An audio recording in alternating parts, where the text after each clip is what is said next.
biasanya I tengok sekarang lelaki dulu dengan lelaki sekarang is a very very different.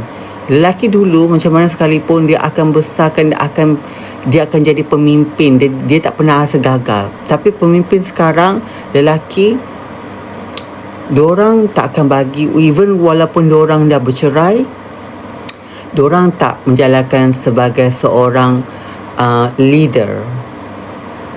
Walaupun they already have like the family is a broken family, but they not become a leader, continue be a leader, because diorang tak bagi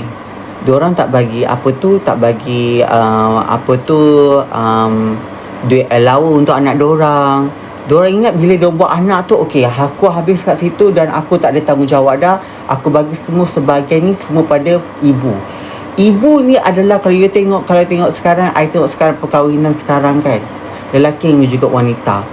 Lelaki bila dia cerai, dia akan tinggalkan semua benda pada ibu, dan ibu itulah yang akan berusaha, dia akan membesarkan anak. Apa sekalipun ibu akan lebih.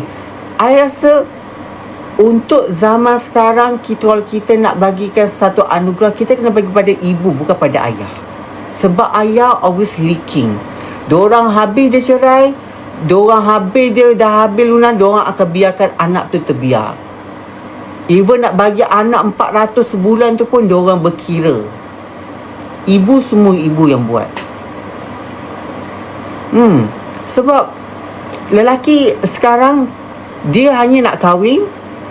Kalau dia dah tak boleh, terus dia kata, oh, kita tak sehaluan.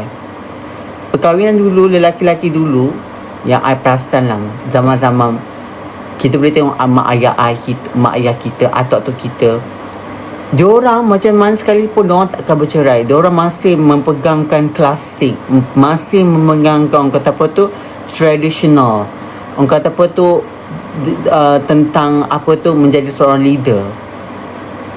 Lelaki sekarang semua lembik, nak kahwin semua ikut trend. Oh, sebab tu kahwin, aku pun nak kahwin. Hujung-hujung bila tak boleh jadi pemimpin, rasa sekarang banyak lelaki cari perempuan yang boleh jadi provider. Lelaki dulu diorang jadi provider, perempuan je duduk rumah. Walaupun gaji kecil, tetap kau jangan kerja, kau jaga anak, tengok anak, biar aku seorang yang kerja. I boleh tengok balik kan, zaman dulu dengan zaman sekarang is very changing a lot. Banyak orang sekarang lelaki yang nak terlalu, orang kata apa tu, ikut trend. Apa pun semua ikut trend. Hujung-hujung diorang tak akan jadi leader. Diorang cuma hanya nak kepentingan je. Bila dah kahwin, habis kahwin, anak perempuan jaga, bukan hak aku. Banyak yang macam tu.